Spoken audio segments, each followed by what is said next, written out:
Cette rue cache un secret fascinant, il y a un roi qui tire la langue pour se moquer des passants. Mais ce que peu de gens savent, c'est qu'il y en a un deuxième qui prend vie une fois par heure. Il se met à tirer la langue et bouger les yeux. Et tu vois là, il y a une chapelle, mais ça a aussi servi de prison pour les criminels. Leur procès se déroulait juste devant, et s'ils étaient condamnés, on les ligotait et on les jetait dans le Rhin.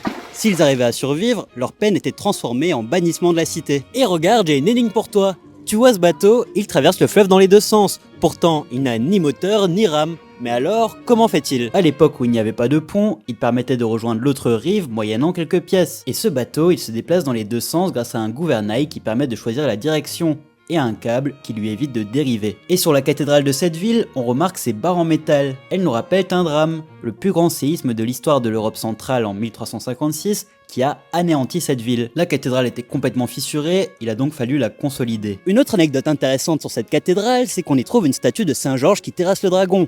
Il est sur un grand cheval, il a une longue lance, pourtant le dragon est tout petit, ce qui rend la scène un peu ridicule. Et dans cette porte, on a le musée de la poche. C'est l'un des plus petits musées du monde et on n'y expose que des objets qu'on pourrait retrouver dans nos poches. Chacun peut y exposer sa collection et en ce moment, il y a des chaises fabriquées en muselet de champagne. Aujourd'hui, je ne suis pas en France, mais à Bâle en Suisse, et je n'aurais jamais découvert toutes ces anecdotes si je n'avais pas réservé une visite sur Get Your Guide.